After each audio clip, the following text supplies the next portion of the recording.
Dear colleagues, I would like to introduce the following presentation, prepared by me in collaboration with Olga Kulishkina. I will start with the first paragraph, network research in literary studies. Then I will go to point 2, the problem of frame narration as a challenge to comparative literary history. The main point is the third, national and international transmission, strands and clusters of frame stories in the 19th century. In the end, conclusions will be drawn.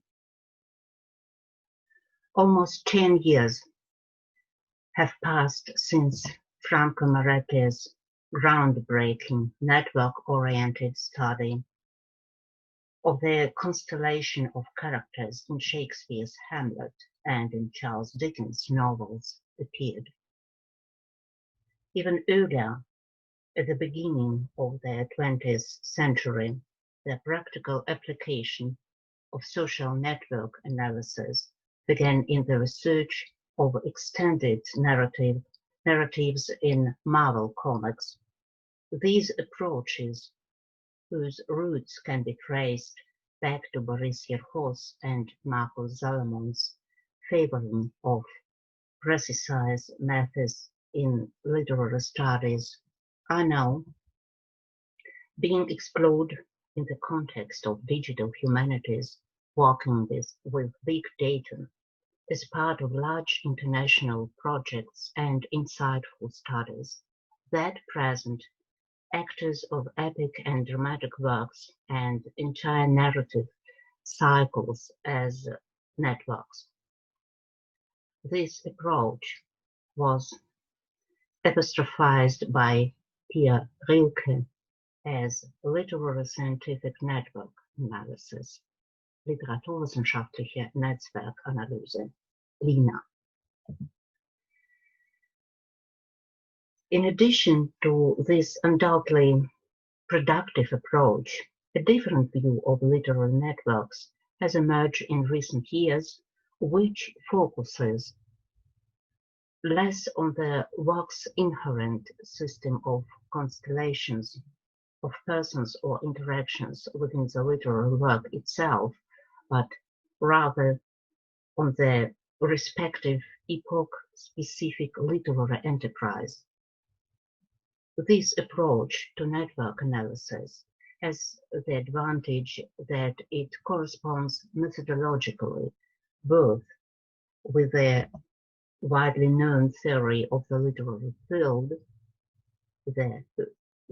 field or le champ littéraire, through Pierre Bourdieu's pupil and successor, Gisèle Sapiro, as well as with Bruno Latour's ANT, actor network theory.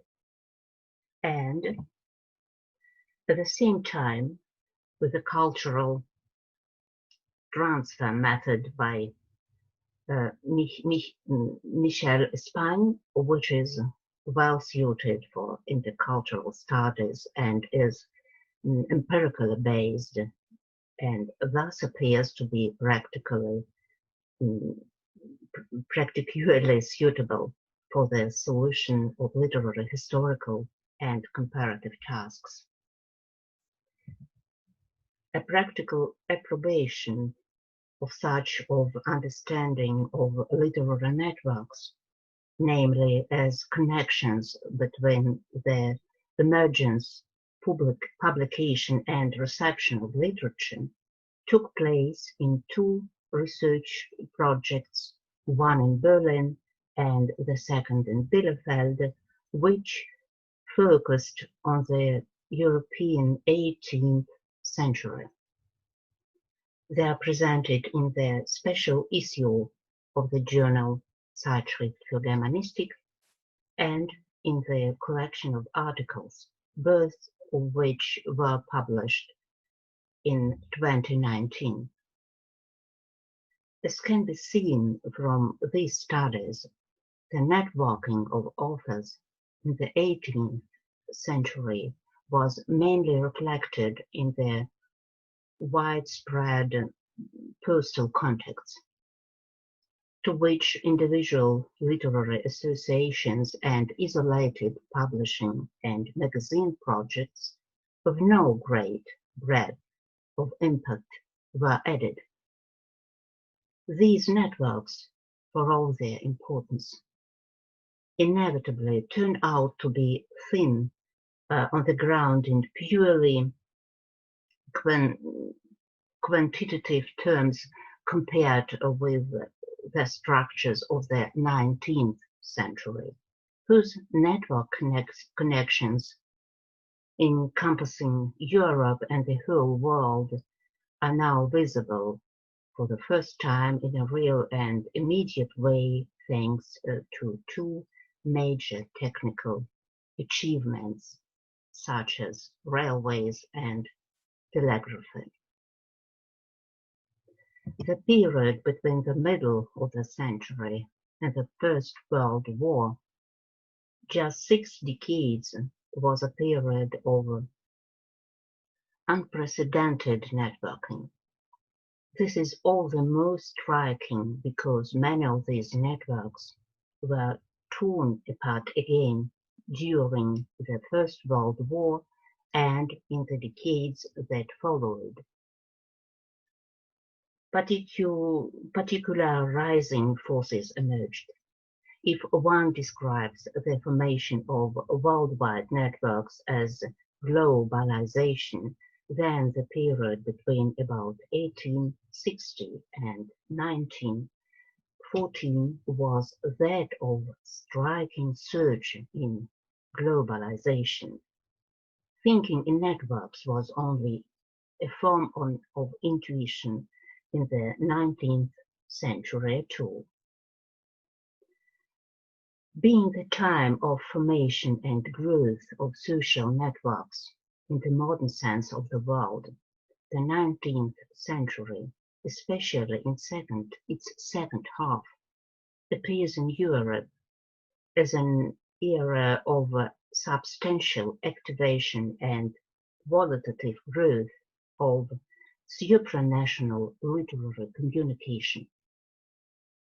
It is a separate, albeit intersecting in a number of segments, network community, editors of literary magazines, owners of publishing houses, and professional translators, whose functions are cultural intermediaries in the context of the era of world literature proclaimed by Goethe in 1823. This network became especially widespread, contributing to the creation of a pan-European literary field.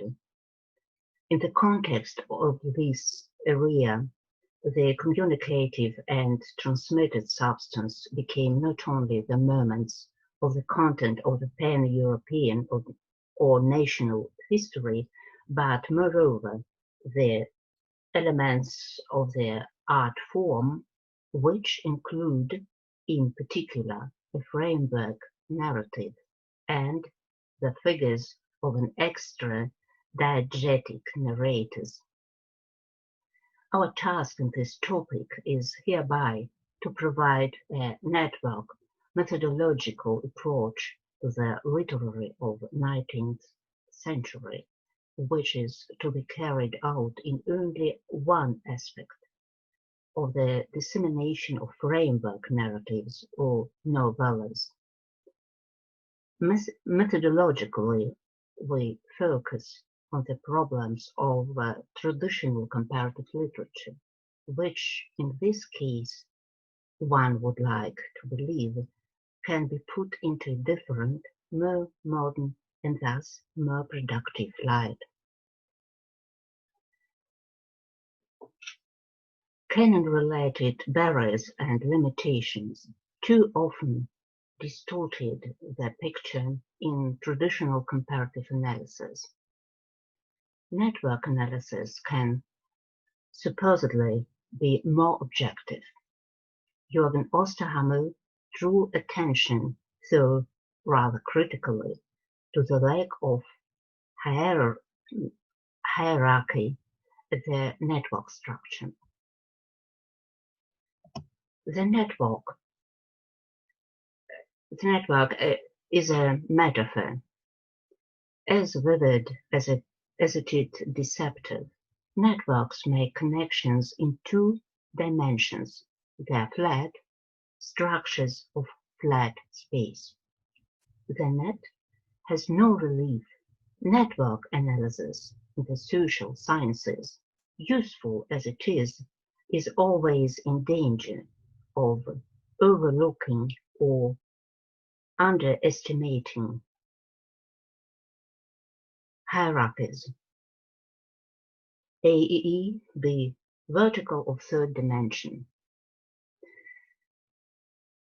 We, on the other hand, find the abandonment of canon-specific hierarchies in network analysis particularly rewarding because it is likely to allow us to reconstruct a more objective picture of the presence of one and the same structure, in our case, frame stories, and ways of its dissemination. The democratic nature of the net is also emphasized by Osterhammer himself in the continuation of the passage quoted above. This is related to the fact that the net is quasi-democratic structure. All its nodes are initially equivalent. The object of research in our study is European framework narratives of the 19th century, especially as they appear in the literary histories of Germany, Russia, France, Austria, and Switzerland. A frame story is defined in the Metzler Literaturlexikon as a narrative form which presents a fictional narrative situation in an enclosing epic unit frame, becomes the occasion for one or more internal narratives embedded in the frame. Traditionally, a distinction is made between a framed individual narrative, the framework of which is often intended to feign authenticity as a fictitious source, for example, Melames, Carmen, and the cyclical framework narrative, in which various individual narratives that more or less belong together thematically are combined into a closed unit, for example, Boccaccio's Decameron. The historical development of the frame narrative led from the large-scale frame cycles to the framed individual narrative, which gained the upper hand in the 19th century. This tendency, already noted in the remarkable studies by Hans Bracher in 1909, is also confirmed by recent research. Especially the second half of the 19th century saw a growing interest throughout Europe in the framed individual narrative, whose high aesthetic potential was only now being recognized. As Klaus Hübner points out, the expansion of the role of narrator appearing in the frame through reflective insertions, readings, and manuscript fictions, up to the thematization of the narrative situation itself, characterizes the development of the frame narrative, of the framed narrative into a highly artificial, experimental art form, which can lead to associatively conditioned chain forms or box forms, causing changing perspectives. Their respective narrative perspective variants also create a distancing moment between processes of the internal plot, the fictitious addressee, and the real reader, which makes the frame narrative a suitable element for alienation effects, irony, and criticism. Despite the above-mentioned importance of the framework narrative in terms of literary history and literary typology across Europe, this narrative genre has so far only been taken seriously in German literature studies, the corresponding studies which began relatively early, including the most recent ones, unfortunately remain focused on the German-speaking world, without paying due attention to and integrating the international context. The fact that framing technique was an Europe-wide technique in the 19th century, which was sometimes also used in the literature of the USA, see Edgar Allan Poe's The Oval Portrait, is neither reflected in it nor perceived as a desideratum for research. In this sense, network analysis comes in handy to reveal the corresponding connecting lines which increasingly ran across borders in the 19th century. The first approach, which is limited to the national literary field, already reveals a number of regularities which are inherent in all national literatures to be analyzed when adapting the frame story, and which can thus be described as a supranational pan-European tendency.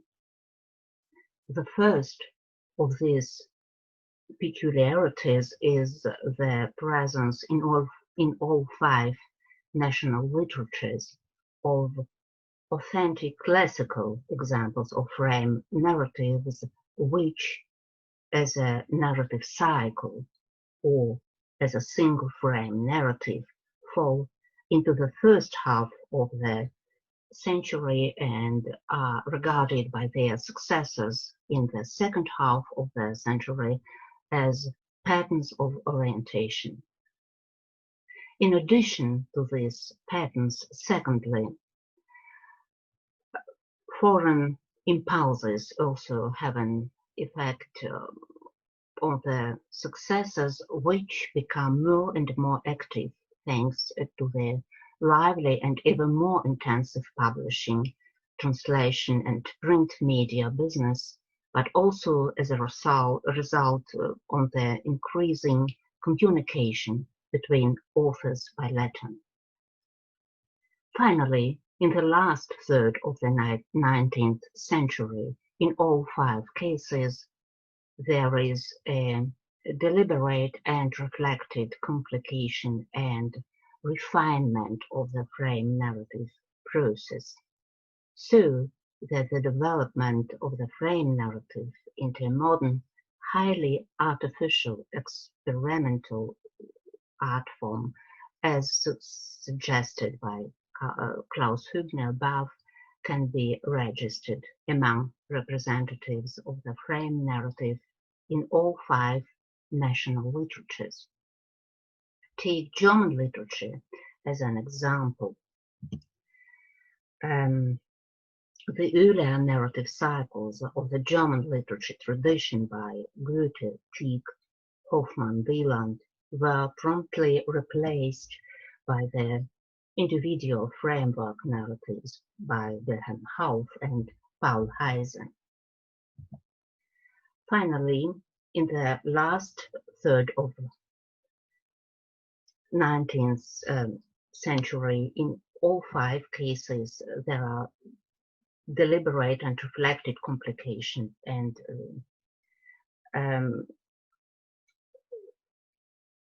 at the third stage by